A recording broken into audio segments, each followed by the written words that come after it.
OLE, the utopian world of online education. Hello class, welcome to OLE. This is your math class. I am your math teacher. Today we are going to start very fresh topic, probability, and very interesting it is also. आपने ये topic last class में भी पढ़ा होगा. Probability. Generally आप question तो easily solve कर पाते हैं, बट आपके अंदर बहुत सारे थॉट्स होंगे जो शायद क्लियर ना हो पाए. तो आई विल ट्राई कि आपके वो थॉट्स जो भी आपके इसमें कंफ्यूजन है वो इस लेक्चर में आपके दूर हो पाए. चलिए, प्रोबेबिलिटी टर्म जनरली हम यूज करते हैं. आप प्रैक्टिकल लाइफ, डेली लाइफ में आप टर्म यूज करते हैं. व्हाट इज चांस कि इस इवेंट को होने की चांस क्या है. जैसे आज बारिश हो, इसकी चांस क्या है. तो generally we say it is 50-50. What does it mean? 50-50% है बारिश होने की. मीन्स जितनी चांस बारिश होने की है उतनी ही चांस नहीं होने की भी है. समटाइम वे से कि 80-20 बारिश होने की चांस है. 80-20 मतलब बारिश होने की चांस बारिश नहीं होने की चांस से कहीं ज्यादा है. तो वही चांस जो है हम न्यूमेरिकली जब 0 से 1 के बीच एक्सप्रेस करते हैं, यू नो, एक proper fraction lies between 0 to 1. तो प्रोबेबिलिटी जो चांस है हमारी उसकी न्यूमेरिकल वैल्यू 0 से 1 के बीच एक्सप्रेस करना है. चलिए स्टार्ट करते हैं. और आपने लास्ट क्लास में किया भी है कि एक कॉइन हम टॉस करें, हेड आने की प्रोबेबिलिटी इधर वी से 50% या फिर प्रोबेबिलिटी की बात करें तो we say it is half. एक प्रॉपर फ्रैक्शन होता है 0 से 1 के बीच में. प्रोबेबिलिटी हेड आने की हाफ है. इट मींस हाफ नहीं आने की भी है. हेड आने की प्रोबेबिलिटी हाफ है तो हाफ प्रोबेबिलिटी हेड ना आए इसकी भी है. अगर हम डाइस थ्रो करें तो हम कहें अगर 5 आने की चांस क्या है, तो generally we say it is 1/6. Reason क्या है 1/6 कहने के पीछे? कि there are 6 possible outcomes when we throw a dice. इधर इट कम 1 या फिर 2 आ जाए या 3 हो जाए या 4 आ जाए या 5 आ जाए या 6 आ जाए. तो they are equally probable. Means जितनी चांस 1 के आने की है उतनी ही चांस 2 के आने की है, उतनी ही चांस 3 के और 4 के, 5 के, 6 के. There are 6 event which are equally probable. तो सबके आने की चांस बराबर है. तो इसी किसी भी पर्टिकुलर, जैसे 5 आने की चांस क्या होगी, तो एक पर्टिकुलर हमें आउटकम चाहिए 5 आउट ऑफ 6. तो एक दिस इज वन आउटकम, तो आप 5/6 नहीं लिखेंगे. 5 आ रहा है, it is single outcome. And तो सिंगल आउटकम एक है और हमारे टोटल आउटकम 6 है. तो probability of getting 5 when a coin is throne, when a dice is throne. अगर इसी में अगर डाइस के ये आउटकम है, इफ आई से कि इवन नंबर आने की चांस या प्रोबेबिलिटी क्या है, what is probability of getting even number, तो आप क्या कहते हैं?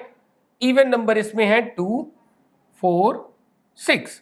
तो how many favourable outcome, these are known as, जो भी इवेंट पूछी जाए उसमें जो भी आउटकम पॉसिबल है they are said to be favourable outcomes. तो फेवरेबल आउटकम्स कितने हैं? There are 3 favourable outcomes which favours the event. जो हमें इवेंट चाहिए उसको फेवर करने वाले 3 आउटकम्स है, 2, 4, 6 एंड टोटल आउटकम्स आर 6. तो प्रोबेबिलिटी 3/6 या इसको सिंप्लीफाई करेंगे 1/2. किसकी probability? Probability getting, probability generally denoted by capital letter P, getting an even number. तो हम लोग ने लास्ट क्लास में पढ़ा है, हम लोग जनरली बोल देते हैं probability of any event equal to favourable outcomes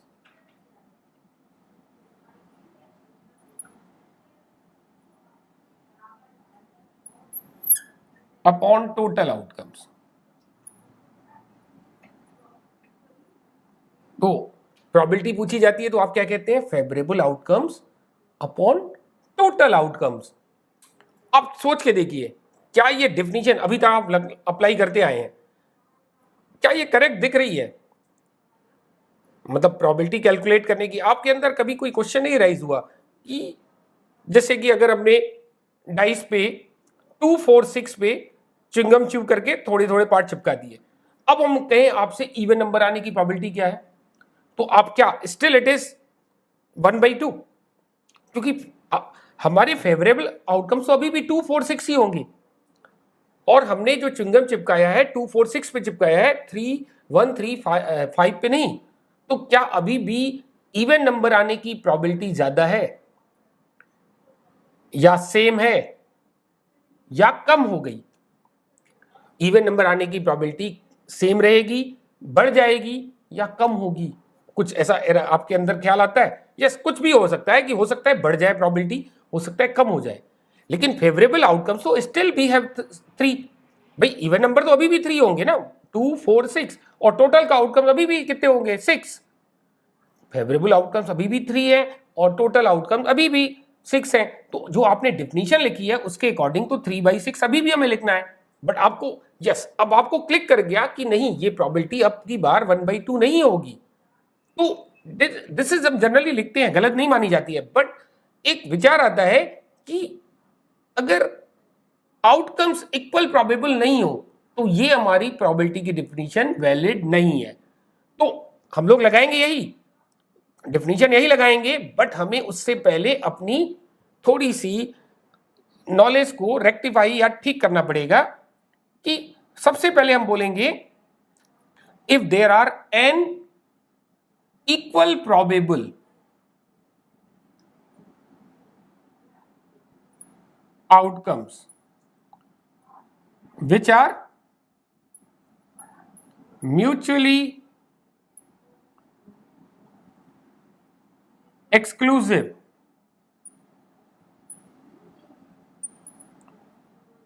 and exhaustive.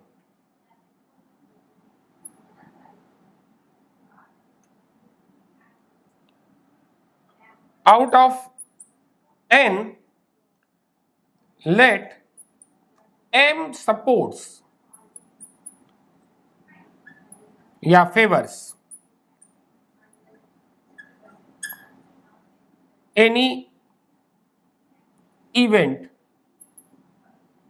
e कोई इवेंट है, तो हम क्या कह रहे हैं? देयर आर एन आउटकम्स जो कैसे हैं? Equal probable, mutually exclusive and exhaustive है, और उसमें से किसी इवेंट इवेंट में कुछ भी हो सकती है, को एम आउटकम सपोर्ट या फेवर करते हैं। Now this is the formula. अब जो हम ये डिफिनीशन यूज करते हैं to find the probability favourable outcomes upon total outcomes. तो आउटकम्स कैसे होने चाहिए? Equal probable, mutually exclusive and exhaustive. तब हम ये डिफिनीशन लगाते हैं favourable outcomes upon total outcomes. तो प्रोबेबिलिटी क्या हो गई? कोई इवेंट ही है, हमारे एम आउटकम्स फेवर कर रहे हैं आउट ऑफ एन, तो प्रोबेबिलिटी इज m/n। तो इसमें हमारे एक इक्वल प्रोबेबल तो आपको समझ में आया, इट इज PROBABLE। अब इसमें दो टर्म और यूज हो रहे हैं, म्यूचुअली एक्सक्लूसिव एंड एग्जॉस्टिव। इसकी मीनिंग क्या होती है? चलिए समझते हैं, म्यूचुअली एक्सक्लूसिव एंड एग्जॉस्टिव, तभी हमारी ये डेफिनेशन कंप्लीट होगी।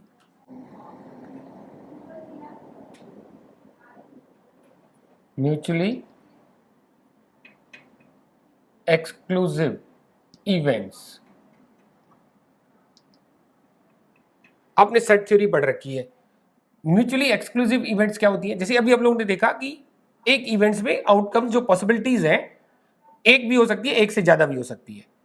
तो अगर हमारे पास कोई इवेंट है, उसमें एक से ज्यादा अगर पॉसिबिलिटी है या एक से ज्यादा आउटकम है, तो there are more than one events, तो let A and B two events such that there is no common outcome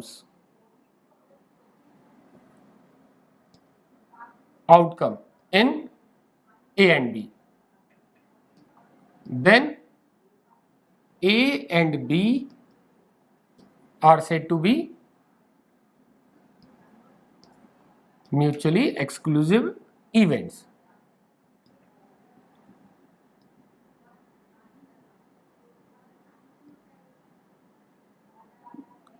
या और क्या कह सकते हैं, अगर कोई भी कॉमन एलिमेंट नहीं है, सेट थ्योरी में पढ़ा है A intersection B is null set, phi stand for null set, empty set, null set. तो एग्जांपल देखिए, जैसे in a throwing of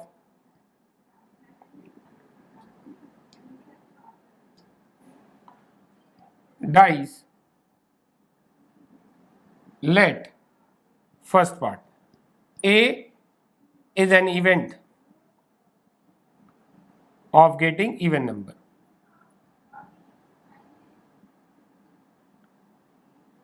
while B is event of getting odd number.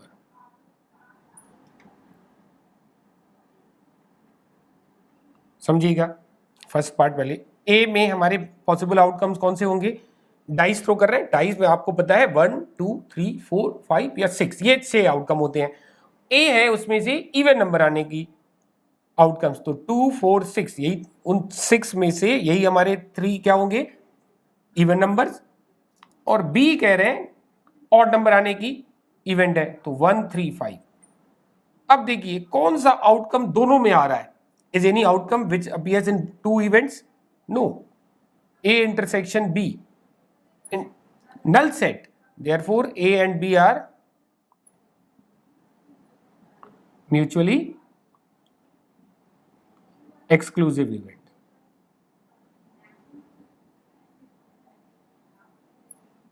इसी में दूसरा एग्जांपल ले लीजिए, second example, let E is event of getting even number and F is event of getting multiple of 3। अब देखिए A again even number means 2 4 6 he appear होगा, and B क्या कह रहे हैं, अब की बार B इवेंट है 3 के मल्टीपल आने की, तो 1 2 3 4 5 6 में 3 के मल्टीपल्स 3 एंड 6 हैं।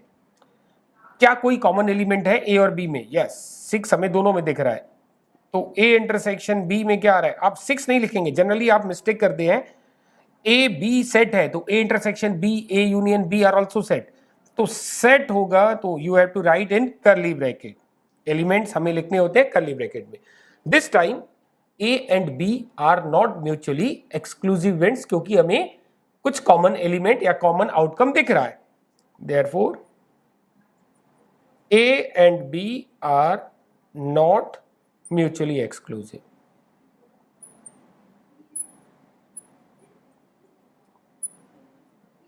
सेट थ्योरी में हम लोगों ने इस टर्म को, जब कोई कॉमन आ रहा है और कॉमन नहीं आ रहा है, म्यूचुअली एक्सक्लूसिव को हम लोगों ने डिसजॉइंट सेट कहा था, बट प्रोबेबिलिटी में उसी को ही हम क्या कहेंगे, mutually exclusive.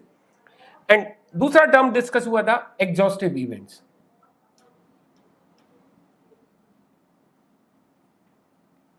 Exhaustive events,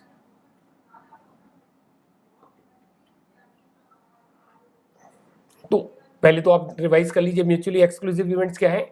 events A and B इस तरह से ली गई है कि कोई भी उसमें कॉमन आउटकम ना हो, तो इस तरह की इवेंट्स को, 2 or more than 2 events are said to be mutually exclusive events. Now exhaustive events, अब हम पहले समझिए, हमने डाइस थ्रो किया, तो डाइस थ्रो करना क्या है, एक एक्सपेरिमेंट है, बट यहां पे हम क्या कहते हैं इसको, रैंडम एक्सपेरिमेंट, जिसके पॉसिबल आउटकम्स क्या है, 1 2 3 4 5 6 पॉसिबल आउटकम्स का जो कंप्लीट सेट है, this is said to be sample space. उसको लिखने से पहले आप सैंपल स्पेस समझिए क्या है,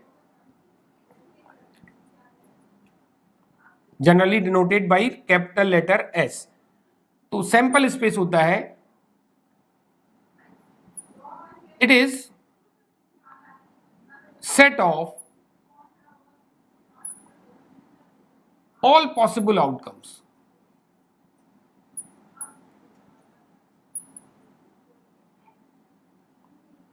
when a random experiment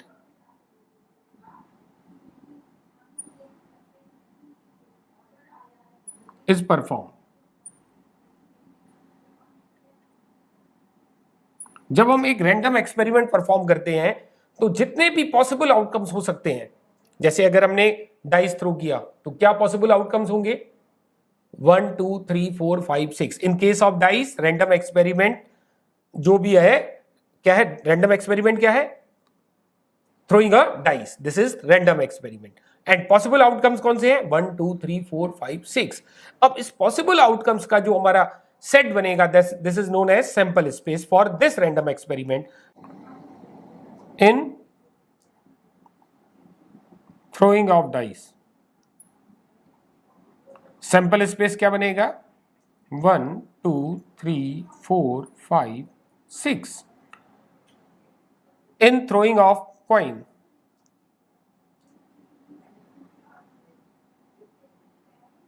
अब बताइए जब कॉइन टॉस करेंगे हम तो क्या पॉसिबिलिटीज होगी, उन पॉसिबिलिटीज के सेट को ही हम बोलते हैं सैंपल स्पेस। एस में क्या आएगा head and tail, H stand for head, T stand for tail. तो सैंपल स्पेस आपको क्लियर हुआ। रैंडम एक्सपेरिमेंट क्या होता है, देखिए एक्सपेरिमेंट आपने पढ़ा होगा, बहुत सारे अपने फिजिक्स केमिस्ट्री में बहुत सारे एक्सपेरिमेंट परफॉर्म भी किए होंगे। रैंडम एक्सपेरिमेंट क्या होता है, एक ऐसा एक्सपेरिमेंट जिसका आउटकम हम प्रेडिक्ट नहीं कर सकते, बट ये डेफिनेट है कि क्या क्या पॉसिबिलिटीज हो सकती है, कौन कौन से पॉसिबल आउटकम्स होंगे। जैसे हम डाइस थ्रो करें, वी कांट प्रेडिक्ट कि क्या आएगा, बट हमें यह पता है कि 1 2 3 4 5 6 में से ही कुछ अपीयर होगा। सिमिलरली जब हम एक कॉइन टॉस करें, हेड या टेल कुछ भी हो सकता है, बट ये श्योर है कि हेड या टेल के अलावा कोई तीसरा आउटकम नहीं होगा। तो इसी तरह के एक्सपेरिमेंट को हम कहते हैं random experiment. We can't predict कि क्या आउटकम या कौन सी इवेंट आने वाली है, बट ये हमें श्योर है कि कौन कौन सी पॉसिबल इवेंट हो सकती है। This type of experiment is known as random experiment. और हम लोग प्रोबेबिलिटी में जब भी बात करेंगे रैंडम एक्सपेरिमेंट की ही बात करेंगे, जहां पे हमें एक पॉसिबल आउटकम्स का सेट वेल डिफाइंड होगा कि यही हमारे पॉसिबल आउटकम्स हो सकते हैं, तभी हम प्रोबेबिलिटी कैलकुलेट भी कर पाएंगे। अदरवाइज अगर हम प्रेडिक्ट ही नहीं कर पाएंगे क्या क्या पॉसिबल आउटकम हो सकते हैं, फिर हम प्रोबेबिलिटी नहीं निकाल पाएंगे। चलिए, तो आपको sample space random experiment clear हुआ, म्यूचुअली एक्सक्लूसिव इवेंट समझ में आई। नाउ अब आते हैं एग्जॉस्टिव इवेंट्स पे। टू आर मोर इवेंट्स से ABCD are said to be exhaustive events।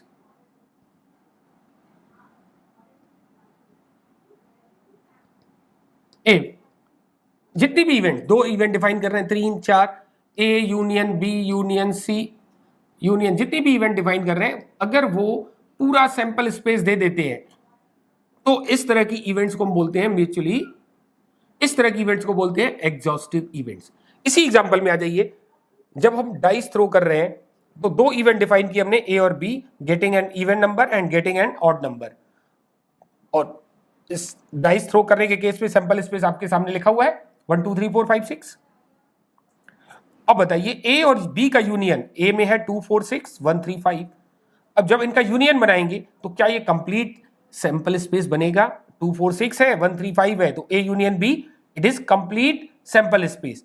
तो these two events A and B in the case of throwing of dice are exhaustive events। अब इसी डाइस जब throw कर रहे हैं, हमने दो और इवेंट डिफाइन किए हैं E and F। these are E and F। E and F event क्या है? E है गेटिंग एन इवन नंबर और F क्या है? Getting multiple of 3। अब अगर आप इनका यूनियन बनाएंगे तो क्या आपको दिख रहा है कि एक कंप्लीट सैंपल स्पेस बनेगा? देखिए 2 3 4 6 आएगा। कौन कौन से टर्म मिसिंग है, कौन कौन से आउटकम मिसिंग है? 1 5। तो कंप्लीट ये हमारा सैंपल स्पेस नहीं दे पा रहे हैं two events E and F। तो अब जो हमने ये जो इवेंट डिफाइन किए E और F, वो एग्जॉस्टिव इवेंट्स नहीं हुई। तो एग्जॉस्टिव इवेंट्स क्या है, म्यूचुअली एक्सक्लूसिव इवेंट्स क्या है, और इक्वली प्रोबेबल, वो तो आपको नाम से ही क्लियर है। जब किसी भी आउटकम को किसी दूसरे आउटकम पे प्रेफरेंस ना हो, मतलब जितनी चांस पहले आउटकम के आने की है उतनी ही सेकंड आउटकम के आने की है, उतनी ही थर्ड, एंड जितने भी आउटकम डिफाइन हो रहे हैं सबके आने की चांस इक्वल है, तो they are said to be equally probable outcomes या इवेंट्स। जैसे अगर हम डाइस थ्रो करें, उस पे पॉसिबल आउटकम्स है 1 2 3 4 5 6। तो हम किसी भी आउटकम को किसी दूसरे आउटकम पे प्रेफरेंस नहीं देते, हम कहते हैं कि सबके आने की चांस इक्वल है if the dice is normal dice या अनबायस्ड डाइस। क्लियर? और जब हमारा बायस होगा तब ये इक्वल प्रोबेबल नहीं रहेगा। If dice is biased, tempered कर दिया गया है, तो फिर हो सकता है कि 1 2 3 4 5 6 के आने की चांसेस इक्वली न रहे, तो इन दैट केस वो इक्वली प्रोबेबल नहीं होगा। फिर हमारा जो फॉर्मूला है प्रोबेबिलिटी निकालने का, favourable outcomes upon total outcomes, वो वैलिड नहीं होगा। समझ में आया? तो ये जो हमारी डेफिनेशन थी जो यूज करते आए हैं, कब वैलिड होगी? जब हमारे आउटकम्स हो equally probable, mutually exclusive and exhaustive, then only we can apply the formula, या जो जिसको इस डेफिनेशन को हम क्लासिकल डेफिनेशन भी कहते हैं, number of favourable outcomes upon number of possible outcomes. ये जो रेशियो आएगा, this is said to be probability of event, जिसके फेवर में हमने आउटकम्स काउंट किए हैं। लेट्स स्टार्ट विद इस example. What is question? A dice is thrown, what is the probability of getting a multiple of 3 first part and second part not a multiple of 3? So when a dice is thrown,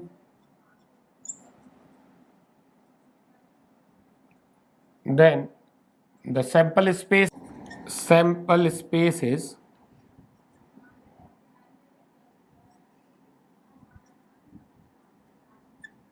what is sample space? 1 2 3 4 5 6, ये sample space होगा। अब हमारी event क्या है? First part, getting a multiple of 3, let E be the event, multiple of 3। तो कौन से multiple of 3 होंगे? 3 and 6, these are the two favorable outcomes and all are equally probable. Therefore, probability of getting E. What does P of E means? Probability of E. So, favorable outcomes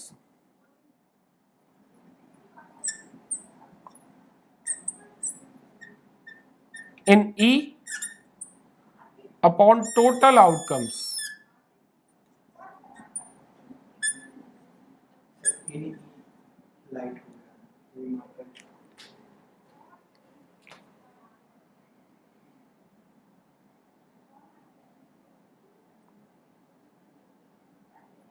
total outcome. It is also written as n of E.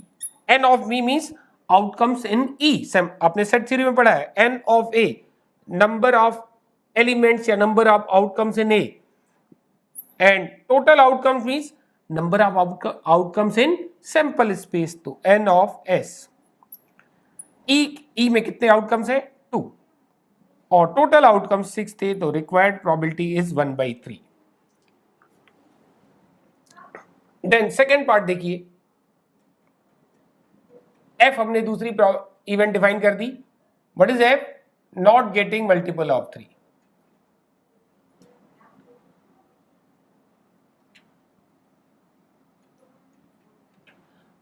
अब की बार क्या कह रहे हैं? 3 का multiple नहीं आए, means 3 और 6 ना आए, तो अदर देन 3 6 कुछ भी आ सकता है। तो 1 2 4 5, what are favourable outcomes of F? 1 2 4 5। Therefore, probability of F क्या हो गई? Number of outcomes in F which is shown by n of F and total outcomes which is shown by n of S. तो 4/6 2/3। हम क्या observe किए in example के through? अगर कोई इवेंट E है, उसके अकर करने की प्रोबेबिलिटी हमें कुछ हमने कह दी है, तो नोट करके आप लिखिए, let n of S means total outcomes in sample space are n, and out of them m outcomes support the n event E. E कोई इवेंट है, उसके सपोर्ट में, उसके फेवर में कितने आउटकम्स ले रहे हैं? m। तो वेरी ऑब्वियस कि m क्या होगा? Number of outcomes in event. वो तो टोटल आउटकम से एक्सीड नहीं कर सकता ना, हो सकता है कि सारे के सारे आउटकम उसको फेवर करें, सपोर्ट करें, बट उससे ज्यादा नहीं हो सकती, तो m is less than or equal to n होगा। देन प्रोबेबिलिटी ऑफ E क्या हो जाएगी, probability of E is n of E, मतलब number of outcomes in the event upon total outcomes, n of s means total outcomes which is m by n। अब यहां से देखिए, अगर E के फेवर में, जैसे देखिए E अगर हमारी ये इवेंट है 3-6, 2 आउटकम है और टोटल 6 आउटकम है, तो रिमेनिंग जो 4 आउटकम्स थे वो E के फेवर में नहीं थे, and it is written as E bar का मतलब होता है we read as not E। क्या रीड करेंगे, नॉट E। तो प्रोबेबिलिटी ऑफ नॉट E क्या हो जाएगी, रिमेनिंग आउटकम जो होंगे जो सपोर्ट कर रहे हैं उसके अलावा जो बचे हुए आउटकम्स होंगे वो सपोर्ट नहीं करेंगे, तो उसी की हमें प्रोबेबिलिटी चाहिए जो सपोर्ट नहीं कर रहे हैं। तो सपोर्ट नहीं करने वाले आउटकम्स कितने हो गए, n minus m, total n थे जिसमें से m सपोर्ट कर रहे थे, तो rest are not supporting the event. तो उसी इवेंट जो सपोर्ट नहीं कर रहे हैं आउटकम्स उसकी प्रोबेबिलिटी निकाली जाए, तो उसमें आउटकम्स हो गए n माइनस m, और total still it is m n। तो क्या हो गया, n से n डिवाइड करोगे 1 माइनस m बाई n, और m बाई n क्या था हमारा, प्रोबेबिलिटी ऑफ E। तो प्रोबेबिलिटी, ये एक रिजल्ट आ गया हमारे पास, probability of E bar is, ये प्रोबेबिलिटी ऑफ E है 1 माइनस प्रोबेबिलिटी ऑफ E। तो किसी इवेंट के न होने की प्रोबेबिलिटी 1 माइनस उसी इवेंट के होने की प्रोबेबिलिटी के इक्वल होता है। वेरी वेरी इंपॉर्टेंट रिजल्ट, किसी इवेंट के न होने की प्रोबेबिलिटी इट इज 1 माइनस उस इवेंट के होने की प्रोबेबिलिटी। जैसे एक छोटा सा एग्जांपल लीजिए कि आप किसी रूम में बैठे हैं, मान लीजिए उसमें एक बल्ब लगा है, आपको नहीं पता, आप रूम में एंटर कर रहे हैं कि वो बल्ब जलेगा या नहीं जलेगा, बस एक रफ आइडिया दे गया कि 0.7% इसके बल्ब के सही होने की, व्हेन वी प्लग ऑन करोगे तो बल्ब ग्लो होगा, इसकी प्रोबेबिलिटी हमने कह दी 0.7 है या 70% है। परसेंटेज में 0.7 को परसेंटेज में क्या कहेंगे, 70% है। तो इसकी चांस क्या है कि वो बल्ब न जले, 100% तो बोल ही नहीं गया कि जलेगा ही जलेगा।